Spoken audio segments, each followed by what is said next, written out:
Welcome to ABC campus. आज हम I41 agriculture में एक क्वेश्चन प्रैक्टिस करेंगे XYZ लिमिटेड के नाम से। तो क्वेश्चन ये है कि XYZ limited owns a large area of farm land near by wild forest. तो फार्म लैंड जो उनकी है उसके करीब ही वाइल्ड फॉरेस्ट है।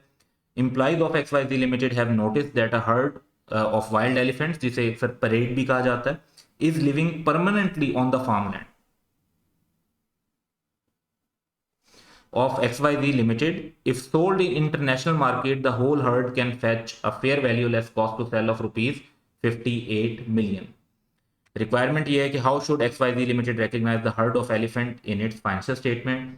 सो ये सारी सिचुएशन इनफैक्ट डिपेंड करती है कि क्या ये इसे बायोलॉजिकल एसेट के तौर पे रिकग्नाइज कर सकते हैं या नहीं, क्योंकि लिविंग एनिमल तो हैं। तो बायोलॉजिकल एसेट के तौर पे रिकग्नाइज करने के लिए एक तो डेफिनेशन का क्राइटेरिया मीट होना चाहिए, दूसरी बात ये कि रिकग्निशन का क्राइटेरिया मीट होना चाहिए। अब बायोलॉजिकल एसेट की जो डेफिनेशन है वो तो ये है कि वो लिविंग एनिमल होना चाहिए, लेकिन एसेट की एक जनरल रिक्वायरमेंट ये है कि उसमें कंट्रोल होना चाहिए। और ये अनलाइकली है कि XYZ लिमिटेड का वाइल्ड एनिमल्स के ऊपर कोई कंट्रोल,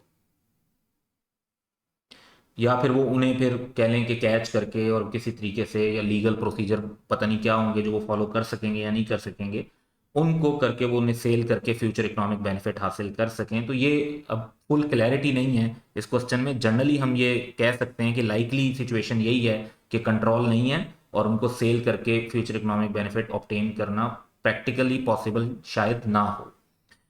और कंट्रोल नहीं है। कंट्रोल क्यों इंपॉर्टेंट है? क्योंकि कंट्रोल एसेट की डेफिनेशन के अंदर भी जरूरी है। एसेट को हम डिफाइन करते हैं as a present economic resource controlled by an entity as a result of past event.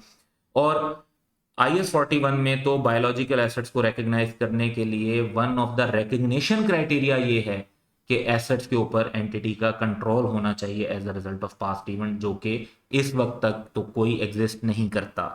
कि वाइल्ड एलिफेंट्स हैं, आपको सिर्फ ये पता है कि वो आपकी फार्म लैंड पर हैं, आपने उनको कैप्चर नहीं किया है, आपने उनको एक्चुअली कंट्रोल नहीं किया है। हो सकता है कि कैप्चर होने के प्रोसेस में वो जो है स्केप कर जाएं और आपको कोई बेनिफिट ना मिले। तो एज सच कंट्रोल यहाँ पर बड़ा क्लियर है कि एग्जिस्ट नहीं कर रहा। और इस वजह से XYZ लिमिटेड को इस हर्ड ऑफ एलिफेंट को अपनी फाइनेंशियल स्टेटमेंट में रिकग्नाइज नहीं करना चाहिए, क्योंकि उनका कंट्रोल नहीं है। कंट्रोल नहीं है तो ये उनका एसेट भी नहीं है जिसको वो रिकग्नाइज कर सकें। So that's all for today. Have a good day.